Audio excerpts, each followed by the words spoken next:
La palabra se titula déjà vu. Déjà vu significa ya visto. Y lo que quiero transmitirles en esta tarde de parte del Señor no es algo que yo vi, pero lo vi acá, lo encontré acá, lo encontré profetizado acá, lo encontré en forma de misterio acá y lo estoy viviendo en este tiempo como parte de esta generación y estoy a la espera de ver la consumación final de esto que vi en la palabra. Dice Mateo capítulo 1 del versículo 18 al 25. Habla del nacimiento de Jesucristo.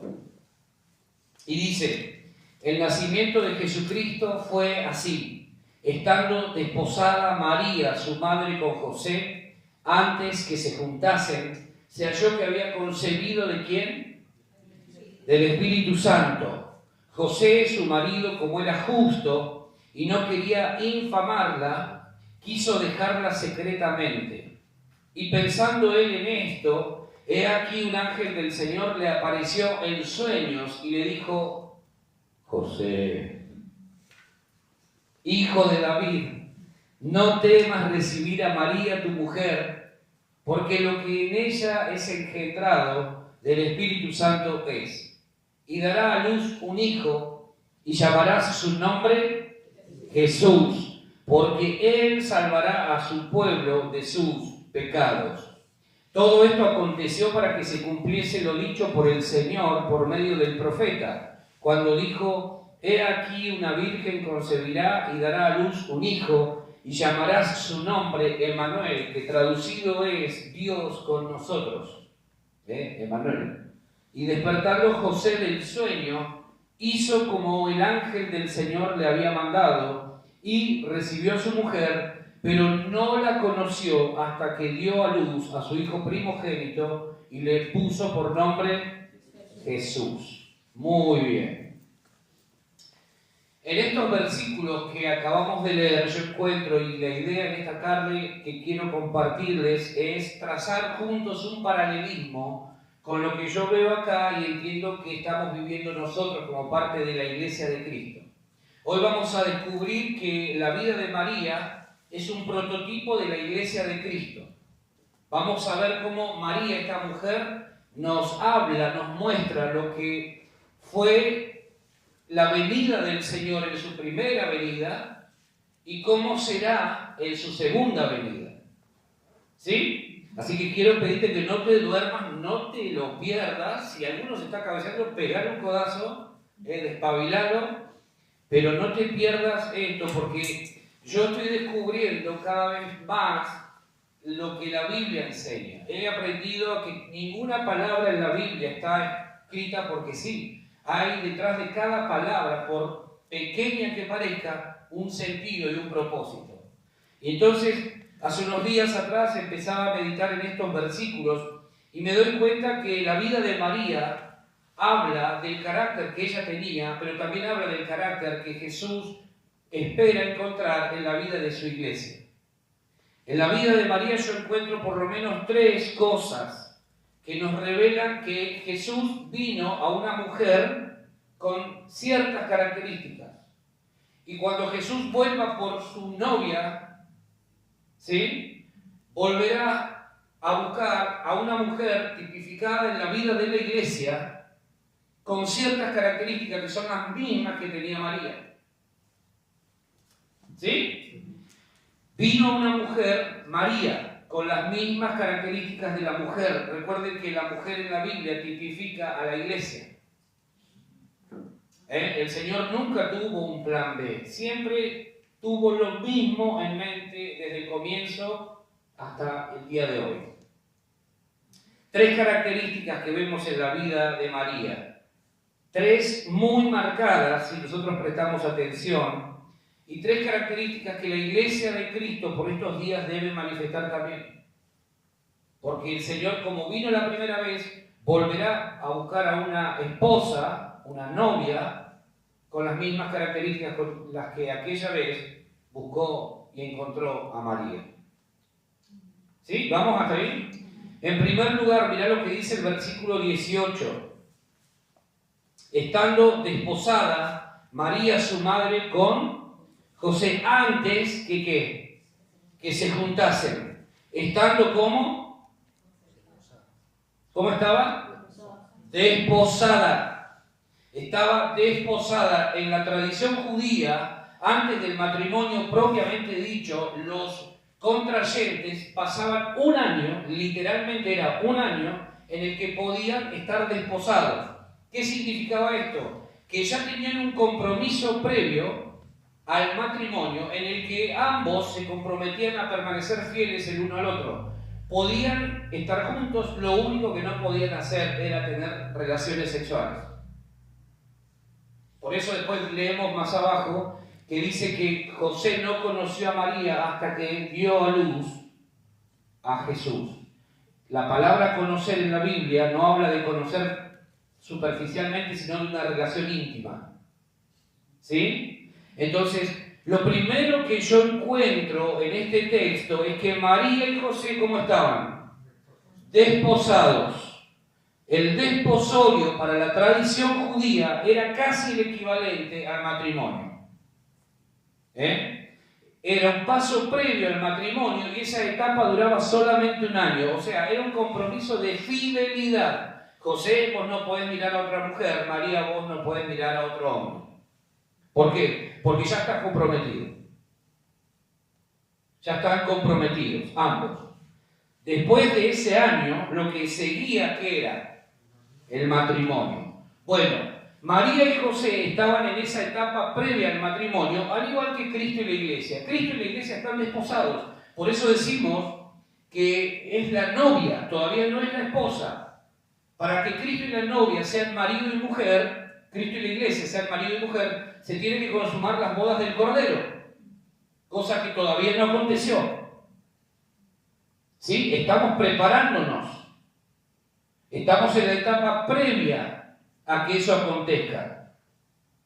¿Sí? Por eso nos estamos preparando para que Él venga, como vino la primera vez, vino a una mujer desposada con su Josecito. El peje le decían en el barrio. Estaban desposados, comprometidos. Bueno, la iglesia tiene que saber que el novio en cualquier momento va a volver y va a volver para llevársela y finalmente sellar ese vínculo por toda la eternidad, un vínculo de matrimonio por toda la eternidad. Te aviso que la novia sos vos, por las dudas.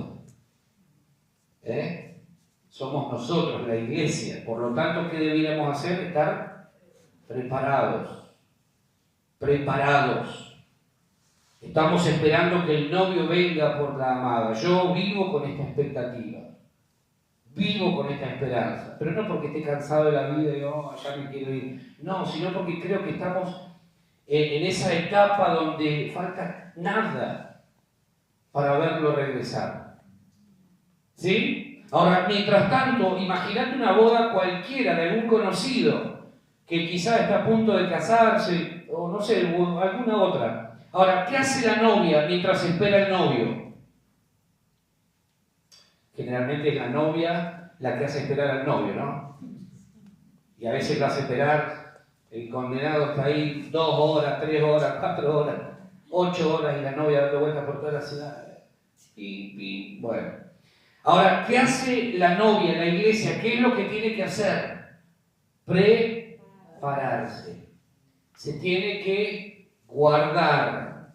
Se tiene que guardar, preparar. ¿Por qué? Porque ya tiene un compromiso con Cristo. Entonces Cristo no va a venir a buscar a una novia toda chirusa que anduvo por ahí de juerga, que se fue con 2 o 3 y de repente, ¡ay, vino el novio! No, no, no. Él va a venir a buscar a una novia que se haya guardado, que haya respetado ese compromiso de fidelidad, de amor, para llevarla y finalmente establecer el vínculo definitivo por toda la eternidad. ¿Amén? Tiene un compromiso que respetar la novia. No puede andar por ahí probando, a ver, bueno, allá. No puede andar haciendo lo que se le antoja porque tiene un compromiso de honrar y respetar. Así como vino y dijo, acá, dijo el Padre, acá van a ser Cristo, una mujer que estaba desposada. Jesús está esperando lo mismo de la iglesia, que la iglesia sepa honrar el compromiso que tiene para con Él. ¿Sí? Tenemos un compromiso. Si vos sos cristiano, ahora te voy a mostrar, estamos entrando recién al mensaje. Pero tenemos que saber que si nosotros somos cristianos, somos hijos de Dios, tenemos como parte de una iglesia un compromiso que honrar, que respetar. ¿Por qué? Porque Cristo va a volver por una novia con unas ciertas características. ¿Sí? Yo no me imagino a María andando por ahí como si nada hubiese pasado. Total, ¿qué importa?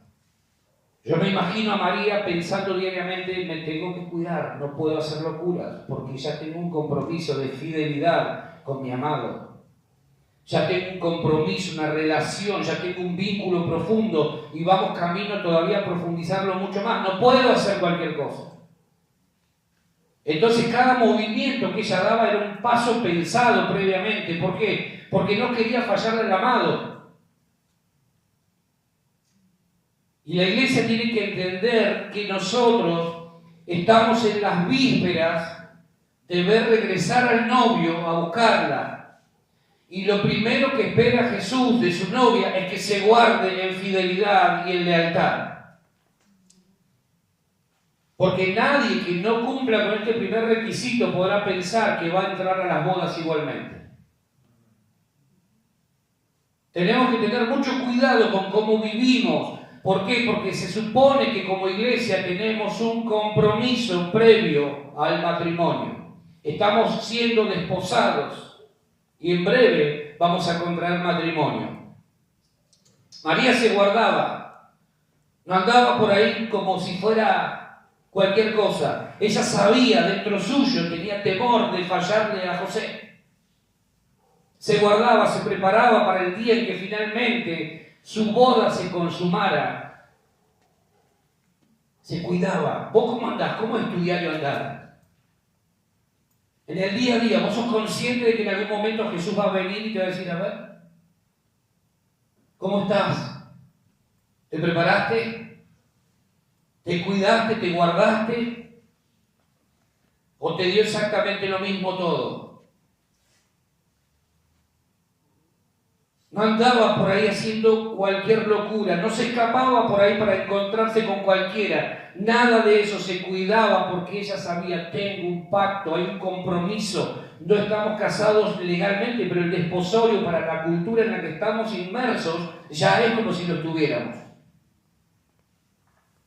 Tenemos que tener ese criterio de pensamiento. No podemos hacer lo que se nos antoja. Por lo menos si creemos que somos parte de la novia de Jesús. ¿Sí? Amén. En el Evangelio de Lucas, capítulo 1, versículo 34, descubrimos que María empieza con una serie de cuestionamientos, de preguntas, de interrogantes. ¿Por qué? Porque ella se acaba de enterar que iba a tener un embarazo bastante especial. ¿Sí? Dice la Biblia que, en el relato que acabamos de leer, que apareció el Espíritu de Dios, y vino y le dijo, no tengas miedo porque lo que vos vas a engendrar es engendrado del Espíritu de Dios. Entonces María empieza con una serie de preguntas. Versículo 34, Lucas 1:34 dice, entonces María dijo al ángel, ¿cómo será esto? Pues no conozco varón. Así debe proceder la iglesia hoy. No tener otros amores más que el amor de su amado. No tener otros amores más que el amor de Jesús. No enredarse con otros amores, no enredarse en pasiones desordenadas, Debe cuidarse y debe prepararse. ¿Por qué? Porque en breve se va a encontrar cara a cara con su amado.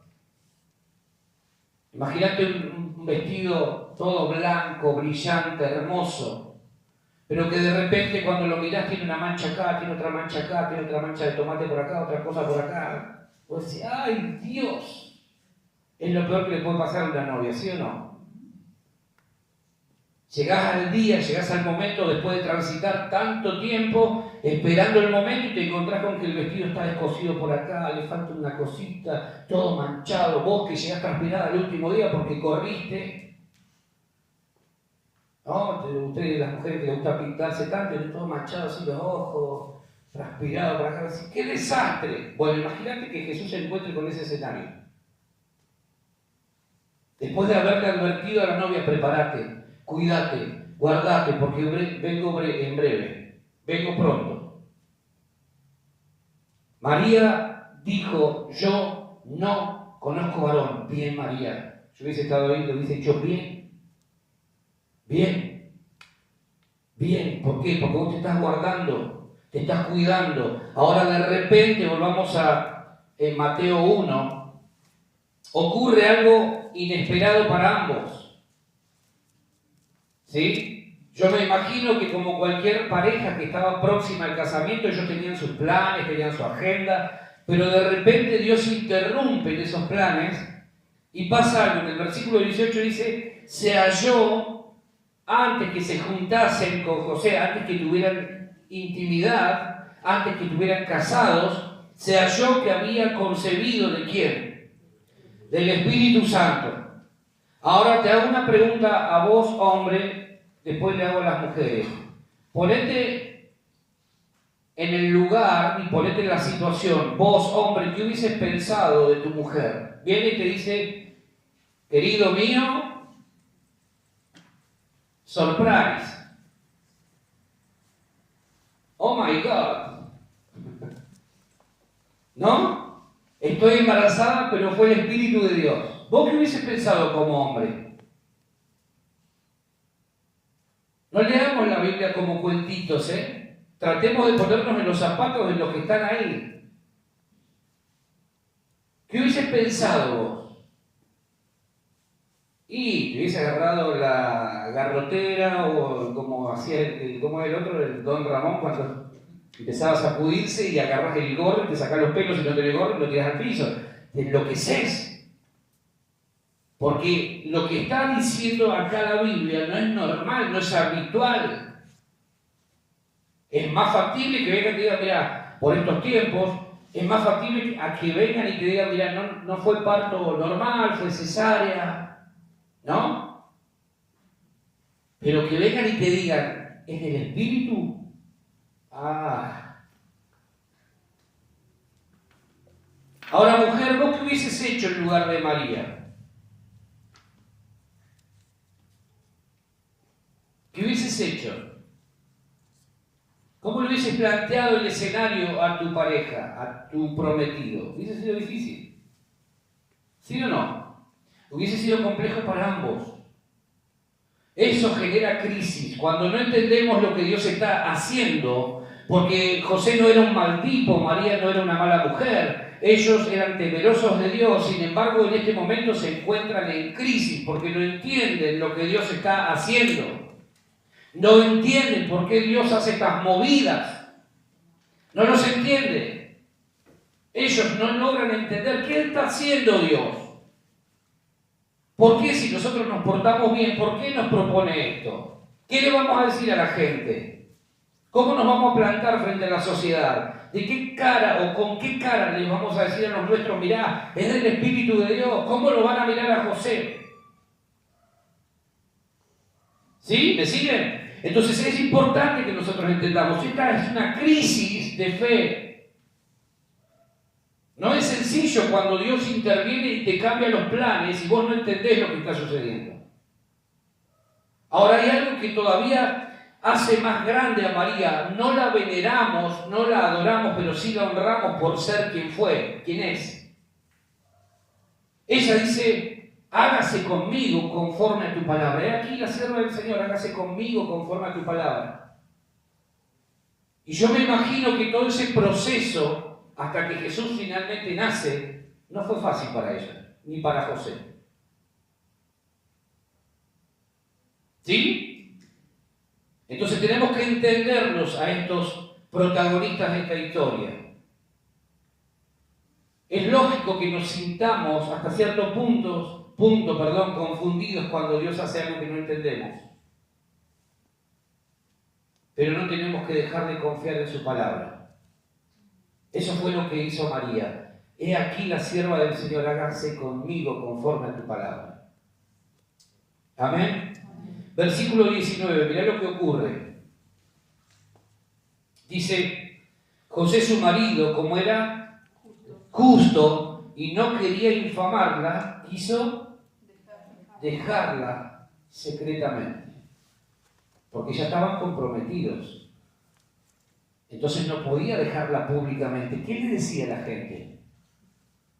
¿Por qué te vas, José, del lado de tu mujer? ¿Por qué la querés abandonar a la María? ¿Por qué la querés dejar ahora? Traten de entender la crisis que se genera en el corazón de esta gente. Ahora, María le pide explicaciones al ángel, el mensajero de Dios, porque claro, todo esto era una locura para ellos. En sus razonamientos nada cerraba, todo era ilógico. La lógica decía que ella, al no haber conocido varón, un embarazo era imposible. Pero para Dios nada es imposible. ¿Sí? Al igual que muchas veces nosotros, María interrogó al ángel. ¿Cómo será esto? Pero, ¿cómo puede suceder? ¿Cuántas veces vos interrogaste a Dios, tipo indagatoria, por algo que no entendías? Dios, ¿por qué me pasa esto? Dios, ¿por qué me pasa esto a mí? Seguramente que muchas veces, ¿no? ¿Sí o no? Muchas veces. Cuando no entendemos lo que pasa, la naturaleza del ser humano, número uno, es quejarse. ¿Por qué a mí? Y acto seguido levantamos la cabeza y decimos, Dios, ¿por qué a mí? Si yo soy justo, José no era un mal tipo, te vuelvo a repetir, era justo, dice la Biblia. Y María no era una mala mujer. Sin embargo, acá se encuentran con una crisis. ¿Por qué esto? ¿Por qué aquello? ¿Por qué a mí? ¿Por qué a mí? ¿Por qué a mí? ¿Por qué a mí? Nos pasamos la vida pidiéndole a Dios explicaciones, en lugar de pedirle instrucciones. Por eso es muy bueno lo que hizo María. Dentro de su crisis, le dijo al Señor, he aquí la sierva del Señor, me pongo a disposición, que se haga conforme a tu palabra. No entiendo mucho, no sé qué es lo que buscas, no sé por qué de esta manera, pero hágase conmigo conforme a tu palabra. Amén. Esa tiene que ser nuestra respuesta. Señor, no entiendo por qué esto. No lo entiendo, no lo busqué. Traté de tener una vida recta, traté de hacer lo que vos me pedías. No entiendo muchas cosas, pero Señor, acá estoy. Que se haga conmigo conforme a tu palabra. Amén. Señor, ¿qué quieres que haga? Le dijo Saulo, a Dios, cuando Dios sale a su encuentro. ¿Qué quieres que haga? Esa tiene que ser nuestra oración. ¿A dónde voy? ¿Qué quieres que diga? ¿Qué es lo que tengo que dejar? ¿Qué es lo que tengo que hacer? ¿Qué quieres que haga? No oremos más pidiéndole a Dios que nos explique las cosas, como si nosotros fuéramos Dios y Él nuestro servidor. Orá mejor pidiéndole a Dios que te indique lo que tenés que hacer. Cambia la cosa. Y entonces vamos a ver la gloria de Dios sobre nuestra vida. Amén. Ella da un argumento válido para lo natural, pero no para lo sobrenatural. Mira lo que dice el versículo 34. Mateo 1, versículo 34. Ella se pregunta, ¿cómo será esto? Pues no conozco. ¿No tiene 34? Perdón, Lucas. Bueno, para mí tenía 34. ¿No? Lucas 1:34. Ella da un argumento válido para lo natural, pero no para las cosas sobrenaturales. Ella dice, ¿cómo será esto? Pues no conozco varón. ¿Cómo vas a hacer esto, Dios? ¿Cómo vas a resolver todo este problema, esta crisis que tengo? ¿Cómo lo vas a hacer? Porque yo la verdad que vos me decís que vas a hacer un milagro en mi economía, no va a cambiar pesos por dólares, pero sí vas a hacer un milagro en lo económico, me vas a abrir una puerta de trabajo, vas a hacer esto, pero yo la verdad que no entiendo cómo.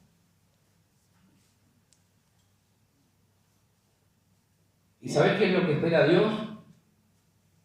Que nosotros hagamos simple y sencillamente lo que Él nos pide. Dios nos pide que, o no espera que vos y yo entendamos lo que Él va a hacer.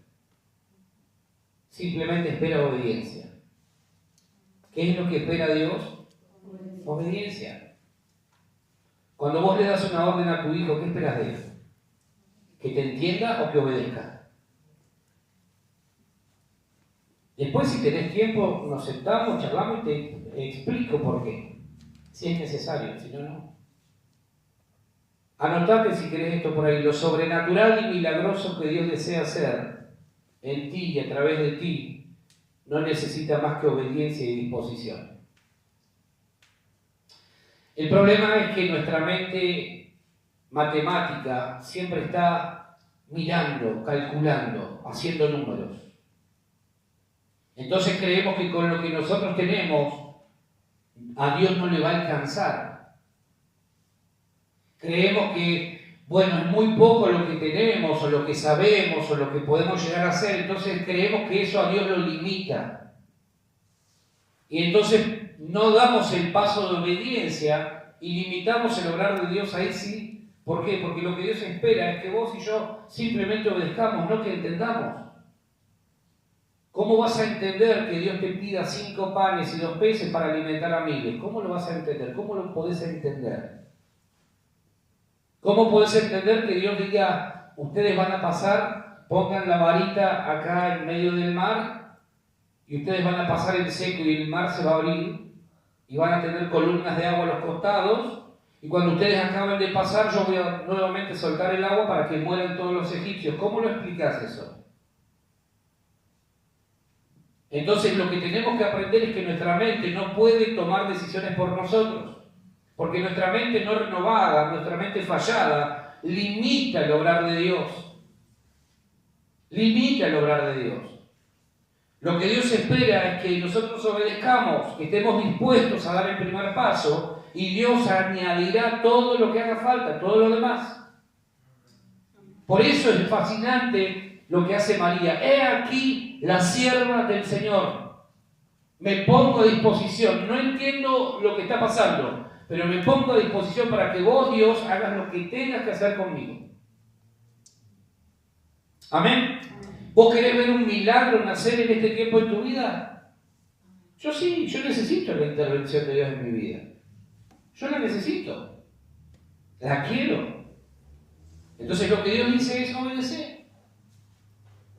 Obedecer las instrucciones que ya te di. Obedecer. Hacer lo que Él te ha pedido que hagas y vas a ver cómo los milagros y las cosas que a lo mejor durante años estuvieron trabadas comienzan a destrabarse. ¿Amén? Amén. Tenemos que quitar los argumentos de nuestra mente. Los argumentos nos dicen, no es posible que vos vayas a tener un hijo si no conocés varón. Es imposible.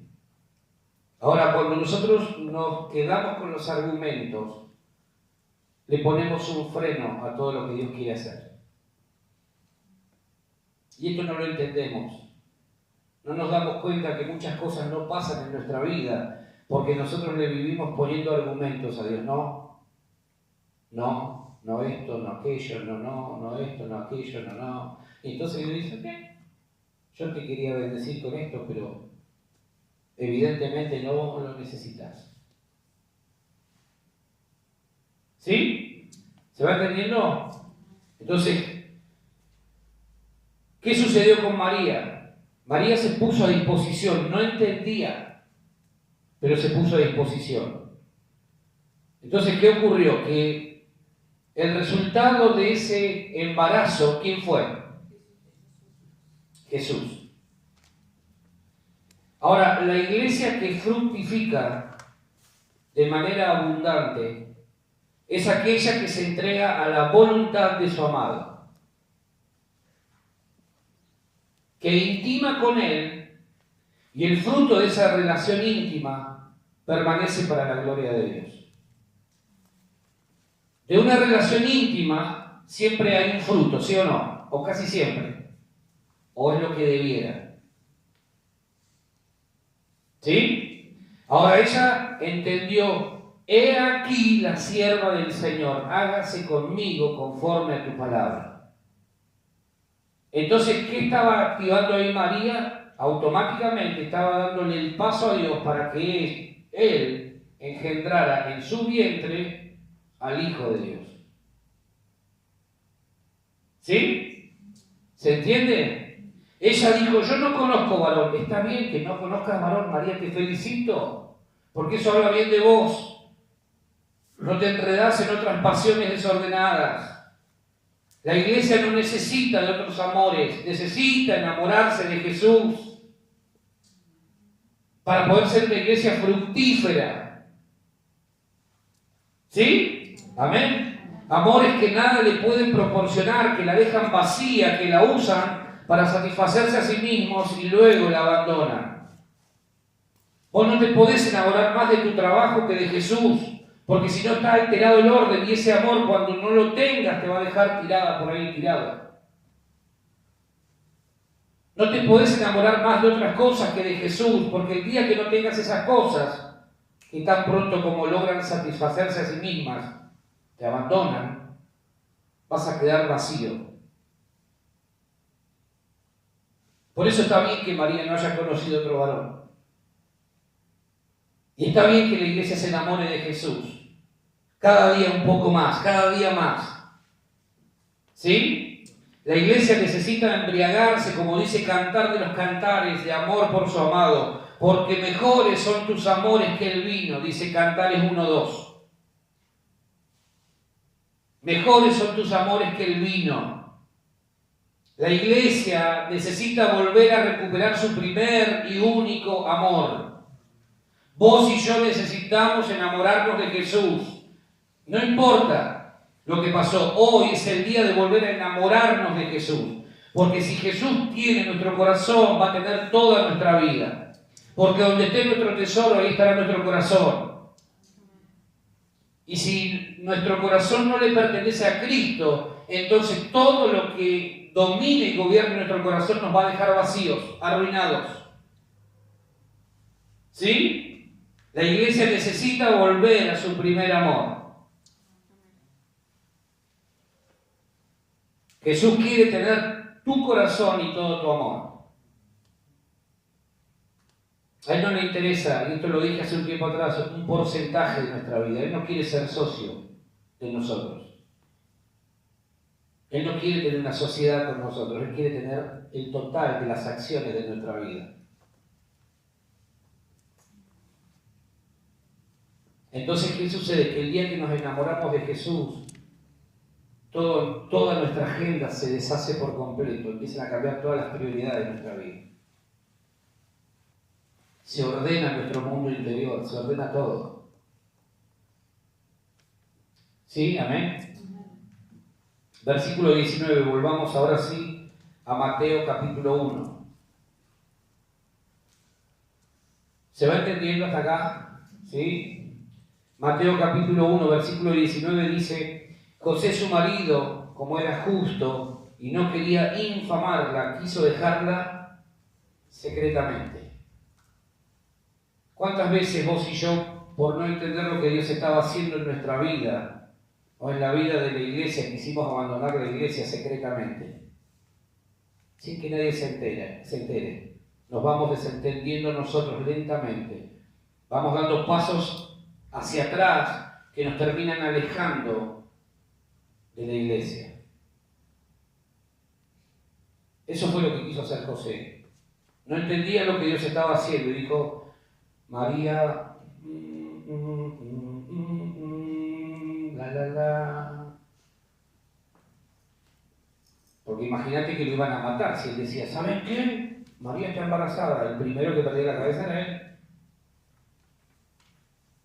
Entonces, para no difamarla o no infamarla, lo que quiso hacer es, cortemos acá, María, entre vos y yo. Cortemos acá. Vos por allá, yo por acá. Ahora, ¿cuántas veces hacemos lo mismo en la vida de la iglesia? Yo no entiendo lo que Dios está haciendo. Entonces automáticamente decimos, mejor terminemos acá. Mejor dejemos acá. Presentamos la renuncia a algo solo porque no entendemos lo que Dios está haciendo. Y a veces Dios está esperando que tengamos la actitud de María. No entiendo, pero soy tu sierva, Señor, hágase conmigo conforme a tu palabra. Mucha gente lo hace así.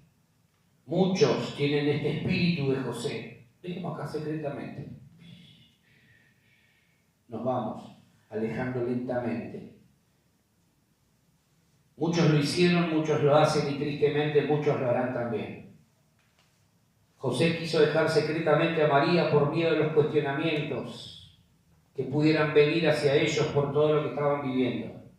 No entendía lo que estaba viviendo, él que era justo, él que había sido tan fiel a su mujer, él que se había portado tan bien, ahora se quería alejar de ella por algo que no entendía.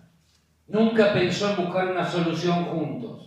Y las crisis generalmente generan eso, ¿no? La imposibilidad de ver alguna alternativa, alguna solución. Estamos mal, no entendemos lo que Dios está haciendo, nos encontramos con esta noticia inesperada, ¿qué vamos a hacer? Él se quería ir y abandonar. Ahora, ¿cuánta gente con el espíritu de José hay en la vida en general? No entiendo lo que Dios está haciendo, entonces lo primero que hago es corto la relación con Jesús. No quiero saber más nada. Pero no lo publico, lo voy haciendo secretamente. ¿Por qué? Porque no entiendo lo que me está pasando. ¿Sí? ¿Estoy diciendo claro? Entonces, ¿qué hace? José dice, vamos a terminarla acá, pero tranquilo. De común acuerdo, no pasó nada. Ahora, a mucha gente que sale de la iglesia, que deja de alguna manera secretamente, no le interesa preservar. Este hombre pensó, no voy a hablar mal de esta mujer. Fíjate qué interesante. Él dice el texto que no quería infamarla, no voy a hablar mal de esta mujer con la que yo compartí hasta acá y a la que ahora estoy queriendo abandonar. Ahora, ¿cuánta gente muchas veces sale de la iglesia difamando a la iglesia? Hablando mal de la iglesia que te cobijó, que te dio de contención, que te dio todo lo que vos necesitabas. ¿Cuánta gente no le importa siquiera hablar mal de la iglesia? En lugar de preservarla, de cuidarla. ¿Sí? Eso pasa porque no entendemos algo y entonces automáticamente pensamos que la culpa es del otro. ¿Y si el otro está en la misma crisis que vos? Porque la crisis no era solo de José, también lo era de María. Sin embargo, el egoísmo muchas veces nos lleva a pensar en nosotros mismos. Estoy mal, y entonces tomo decisiones yo. No consulto con el otro, porque el que está mal acá, ¿quién es? Yo. Y eso, en lugar de generar una solución juntos, lo que hace es acrecentar todavía más el problema. Ahora José, él dijo, dejemos acá la cosa, terminemos acá. Vos y yo no nos podemos desentender de la vida de la iglesia porque no se solucionan las cosas así. Cuando hay crisis, lo que tenemos que hacer es amar más a la iglesia, amar más a Jesús, amar más a Dios, amar más su palabra y buscarlo cada vez más a Él. La solución no es, bueno, me voy de acá. Eso lo único que hace es acrecentar el problema. La solución es juntos, vamos a meterle para adelante y si morimos, morimos juntos y si vivimos, vivimos juntos. Tenemos que amar profundamente a la iglesia y a pesar de ver cosas que entristecen y duelen, tenemos que cuidarla, no exponerla ni difamarla. Hay gente que porque no entiende esto, dice, no, porque la iglesia son todos hipócritas. Como que son expertos o especialistas, ellos, cero hipocresía. Entonces tenemos que cuidar a la iglesia, tenemos que amar a la iglesia, porque Jesús está comprometido con la iglesia y vuelve por la iglesia. No tenemos que ni siquiera atrevernos a tocar a la iglesia. La iglesia no es esto, ¿eh? Esto es temporal, es pasajero. La iglesia somos nosotros, el cuerpo de Cristo. Ahora no rompas el compromiso que asumiste un día con Jesús porque hay cosas que no entendés. No rompas el compromiso. No te alejes de la iglesia solo porque hay cosas que no entendés, no llegás a entender. Quizá en algún momento las puedas entender y si no, bueno, Dios sabrá lo que está haciendo. Confía en sus planes. Confiemos en sus planes. Yo hay cosas que no entiendo. Y sigo, y sigo, y sigo, y sigo. Señor, hay cosas que no entiendo, pero confío en tus promesas, confío en tu palabra, espero en vos. En segundo lugar, dijimos el punto número 1, es que estaba como María y José, ¿cómo estaban? Desposados, comprometidos. Cristo y la iglesia están comprometidos y la iglesia se tiene que guardar para su amado como hizo María con José. En segundo lugar, su origen y esencia es divino, es espiritual, es sobrenatural. La iglesia, mis queridos, no es una institución humana. La iglesia no es una fundación, la iglesia no es un club, la iglesia no es una ONG, es un organismo de origen divino, espiritual, sobrenatural. Difícil de entender para una mente humana que todo lo racionaliza. Por eso la gente se pone loca. ¿Qué vas a hacer a la iglesia? ¿No? ¿Cómo vas a perder el tiempo ahí? No lo entendés. ¿Qué querés? ¿Que te abre la cabeza y te haga entenderlo? No, no vas a entender. Ahora, la iglesia es de origen divino, su esencia es divina, es de origen espiritual, es sobrenatural. Versículo 18. Dice que se halló que María había concebido ¿de quién? Del Espíritu Santo. Versículo 20, mirá lo que dice. Y pensando él en esto, he aquí un ángel del Señor le apareció en sueños a José y le dijo: José, hijo de David, no temas recibir a María tu mujer, porque lo que en ella es engendrado, ¿de quién es? Del Espíritu Santo. O sea, síganme un poquito con mucha atención, o bastante con mucha atención. María en breve se iba a convertir en la madre ¿de quién?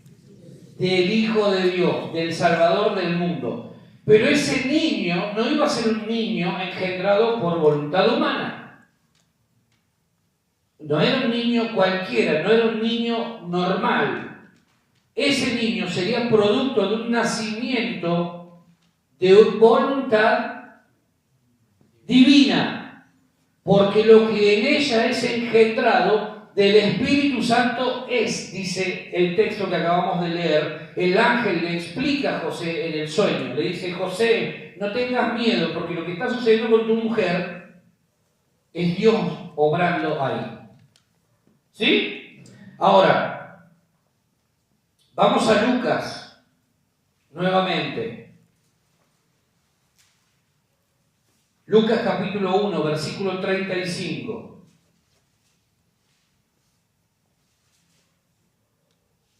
Mirá lo que dice. Respondiendo el ángel a María, le dijo: el Espíritu Santo vendrá sobre ti. ¿Sobre quién?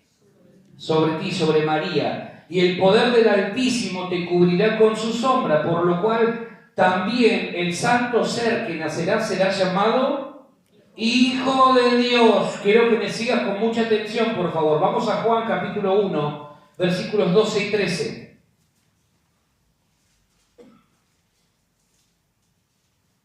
Juan capítulo 1, versículos 12 y 13 dice: mas a todos los que le recibieron, ¿qué pasó? A los que creen en su nombre, les dio ¿qué?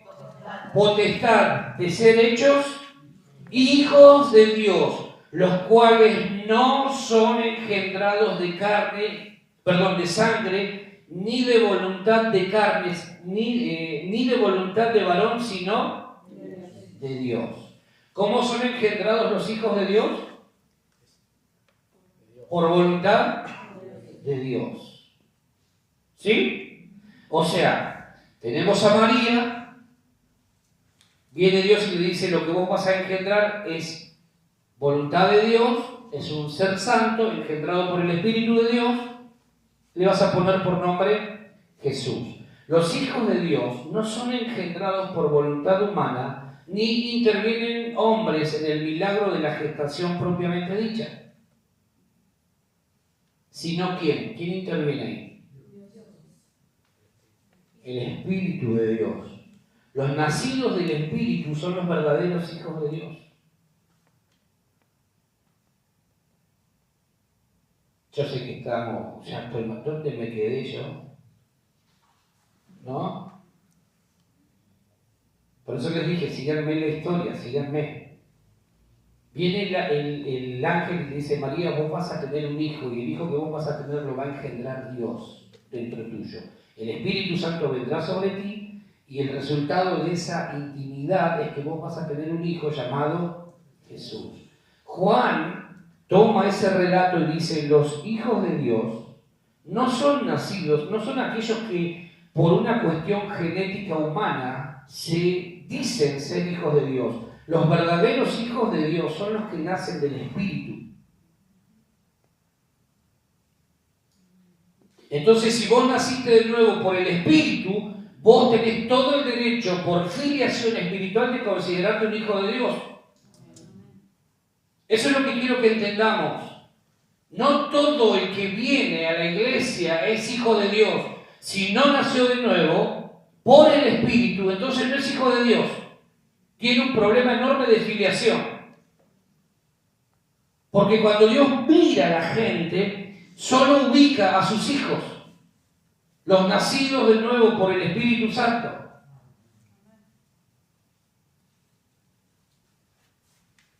¿Sí?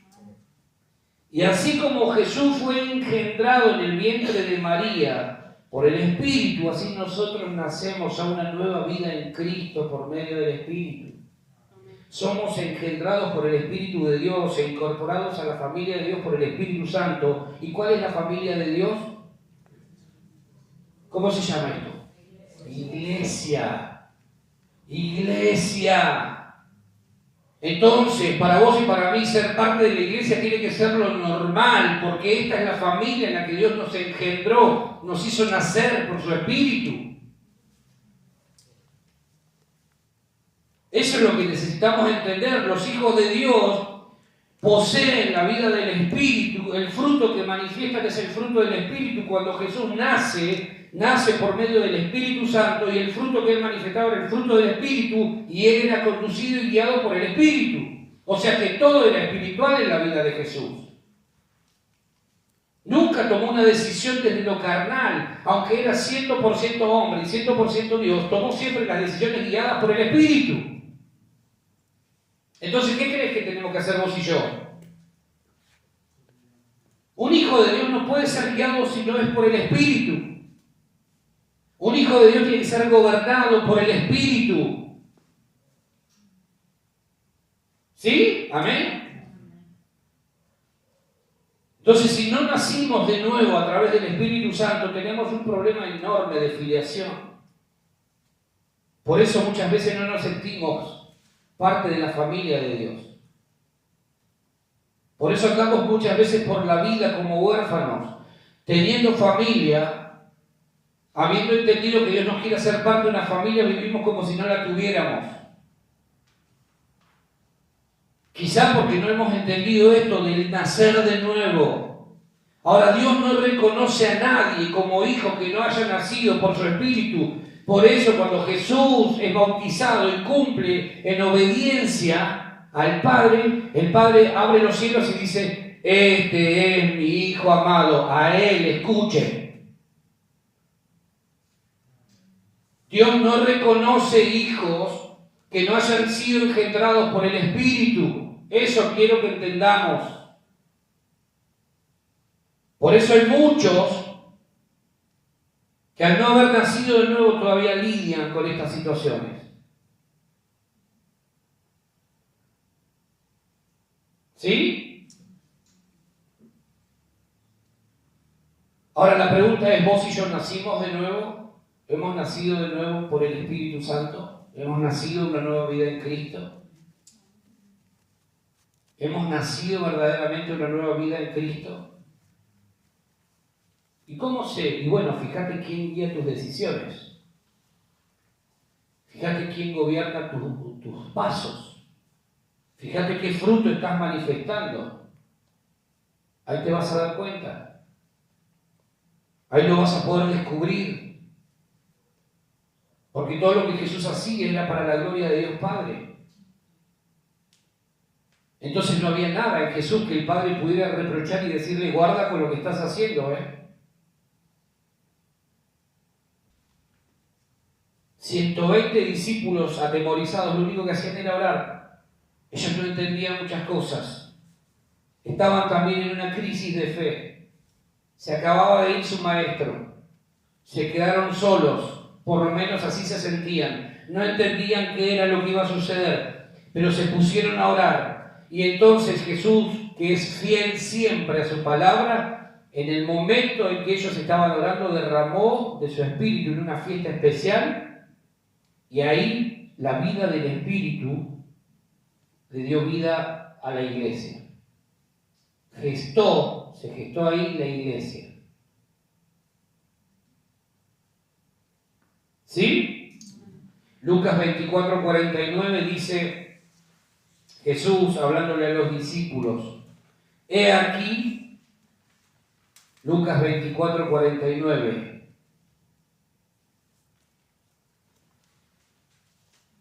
he aquí, yo enviaré la promesa de mi Padre sobre vosotros, pero quedaos aquí vosotros en la ciudad de Jerusalén hasta que seáis investidos de poder desde lo alto. Hechos 1:8. Hechos capítulo 1, versículo 8, la continuidad del Evangelio de Lucas. Dice: pero recibiréis poder cuando haya venido sobre vosotros, ¿quién? El Espíritu Santo. Hechos 2, 4. Hechos capítulo 2, versículo 4 dice: y fueron todos llenos ¿de qué? Del Espíritu Santo. Entonces, lo que sucedió con María fue que el Espíritu engendró en su vientre a Jesús. ¿Sí? ¿Estamos de acuerdo? Y lo que sucedió con la iglesia es exactamente lo mismo. Vino el Espíritu Santo y engendró en el interior de esos que estaban ahí reunidos la vida del Hijo de Dios. O sea que la iglesia contiene en su interior la vida del Hijo de Dios y por fuera manifiesta la vida del Hijo de Dios. Lo mismo que ocurrió con María lo vemos acá en la vida de la iglesia. ¿Sí? Entonces, ¿qué es lo que tiene que expresar la iglesia? El fruto del Espíritu, la vida del Hijo de Dios en todo lo que hace.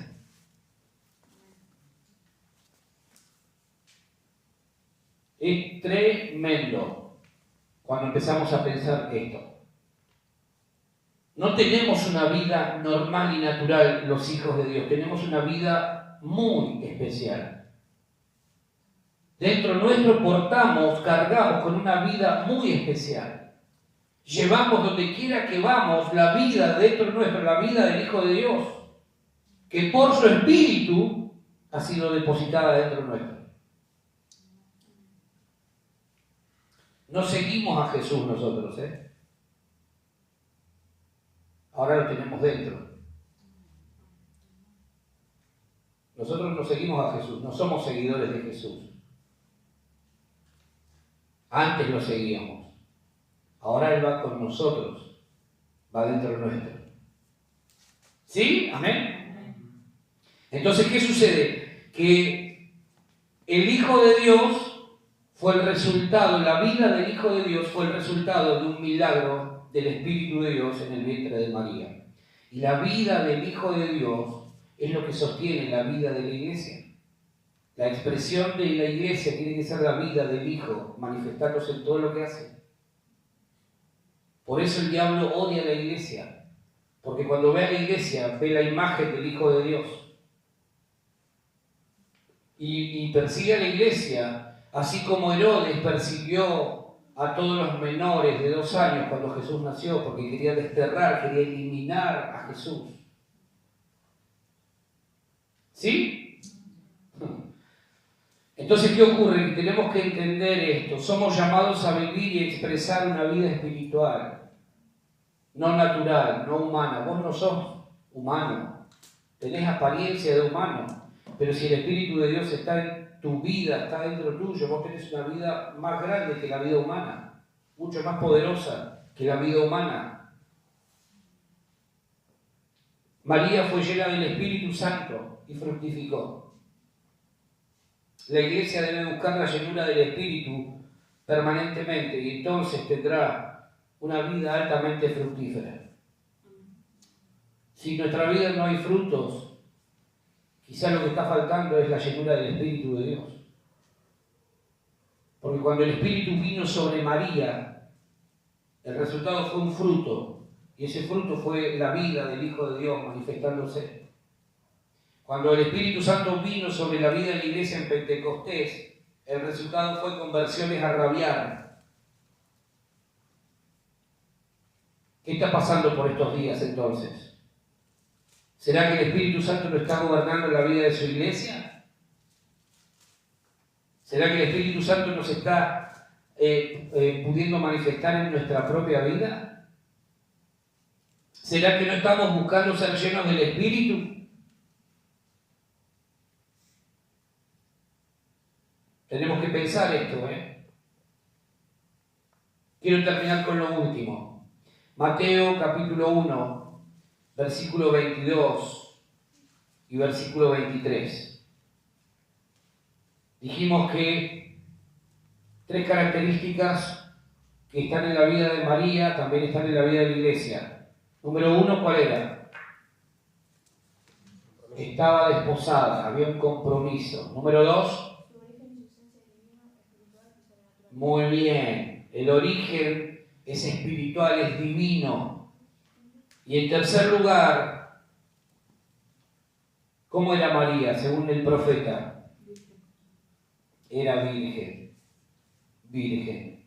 Versículo 22 dice: todo esto aconteció para que se cumpliese lo dicho por el Señor por medio del profeta cuando dijo: he aquí una virgen concebirá y dará a luz un hijo y llamarás su nombre Emmanuel. La virginidad era símbolo de pureza y santidad. María se había guardado por completo para el momento en que finalmente contrajera matrimonio con su amado José. La iglesia es llamada a guardarse en pureza y santidad hasta el regreso de su amado Jesús, momento en el que finalmente contraerá matrimonio. Y veo en los no tanto en los evangelios, pero sí en las cartas apostólicas, un llamado recurrente a la santidad, a guardarse, a guardarnos de toda impureza y contaminación, porque esa es la novia que se está preparando para las bodas. Amén. El Espíritu Santo produce santidad y pureza en la vida de los hijos de Dios, en la vida de su iglesia. No se puede esperar pecado en nada que tenga que ver con Dios. No es correcto que en nuestra vida todavía el pecado tenga preeminencia, que tenga poder, que tenga autoridad. No es correcto. No es correcto, porque si el Espíritu de Dios está sobre nuestra vida, entonces automáticamente va a repeler todo lo que tenga que ver con pecado.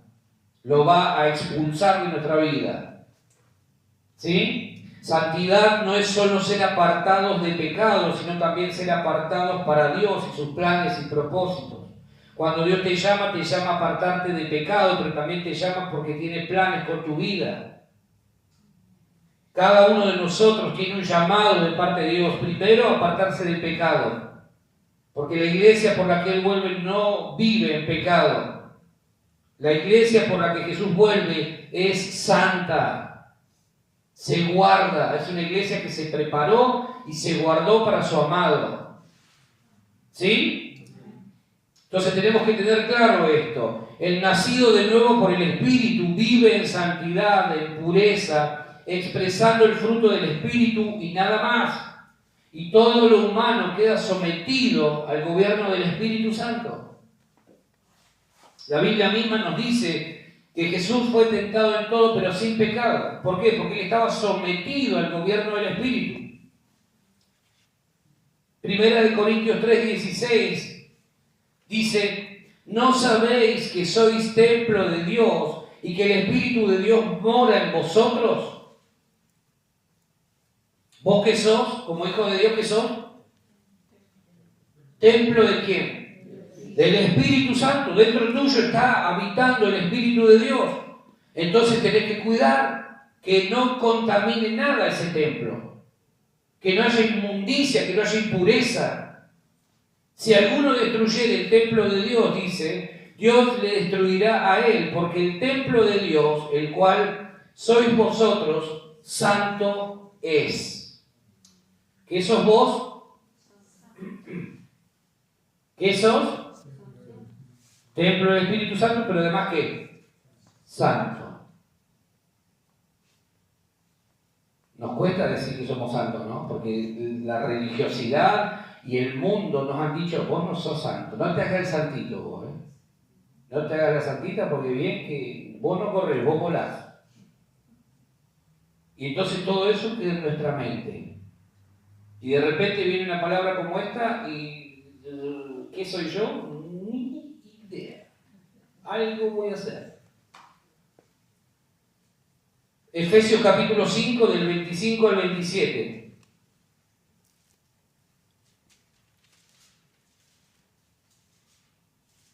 Efesios capítulo 5 del 25 al 27. Nadie use este versículo para tirárselo por la cabeza a su cónyuge. Por favor, se los pido antes de que eso ocurra. Maridos, amad a vuestras mujeres, así como Cristo amó a la iglesia y se entregó a sí mismo por ella, para santificarla. ¿Para qué? Santificarla, habiéndola purificado en el lavamiento del agua por la palabra, a fin de presentársela a sí mismo una iglesia como gloriosa, o sea, radiante, que no tuviese mancha ni arruga, ni cosa semejante, sino que fuese santa y sin mancha. Parece que Pablo estaba empecinado con hacernos entender esto. Es santa. La iglesia de Cristo es santa, es gloriosa. Primera de Pedro, capítulo 1, del 15 al 16. Primera de Pedro, capítulo 1, del 15 al 16 dice: sino como aquel que os llamó es santo, sed también vosotros santo en toda vuestra manera de vivir, porque escrito está: sed santos, dice Dios, porque yo soy santo. Recién cantábamos una canción, ¿no? Santo, santo, santo. Y a veces nos olvidamos que también el santo nos llamó a vivir en santidad, y que si Él está dentro nuestro, también nosotros debemos ser santos en toda nuestra manera de vivir. No en algunas cositas, en toda nuestra manera de vivir. Entonces, por naturaleza, si el Padre es santo, ¿cómo van a ser los hijos? No hay otra posibilidad. Hay muchos otros versículos que podría citarles, pero quiero terminar con este. Apocalipsis 19. Del 6 al 10. Apocalipsis 19, del 6 al 10. Dice, y oí como la voz de una gran multitud, como el estruendo de muchas aguas, y como la voz de grandes truenos que decía, aleluya, porque el Señor nuestro Dios Todopoderoso reina.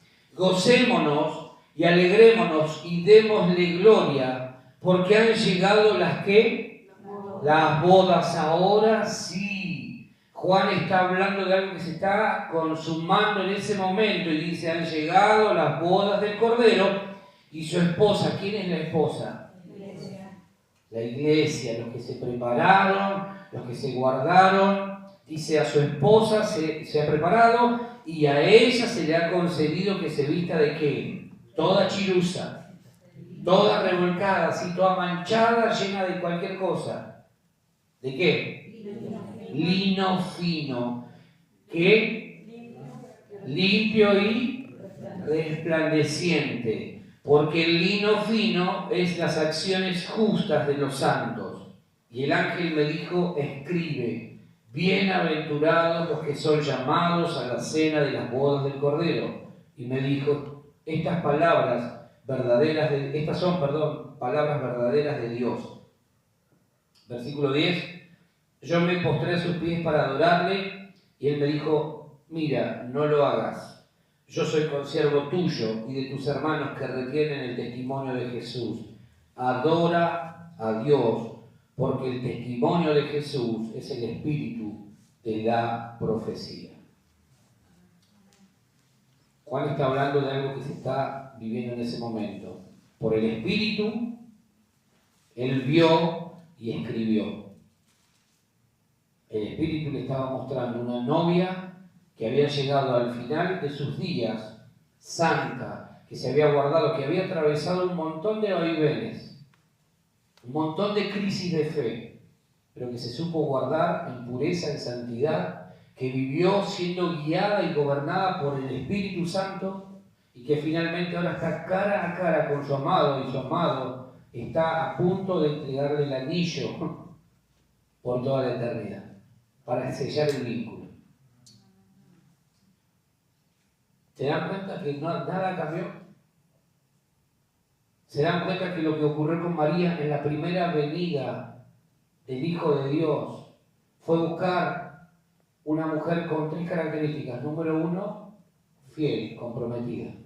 Número 2, llena del Espíritu. Número 3, santa, pura. Y eso es lo que Dios busca. Dios está buscando una iglesia que manifieste, que porte y manifieste la vida del Hijo, que esté comprometida. En segundo lugar, una iglesia llena del Espíritu. Esto no quedó en el olvido para Dios. Dios sigue buscando una iglesia llena de su Espíritu, día y noche, y una iglesia que viva en santidad y en pureza, para que cuando el novio venga pueda decir, estamos listos. Amén. ¿Son parte de esa iglesia? ¿Estás expresando en tu vida esos atributos de esa vida? Porque esa es la iglesia por la que Jesús vuelve. Vamos a ponernos a cuenta con el Señor en esta noche, ¿sí? Amén. Vamos a ponernos de pie.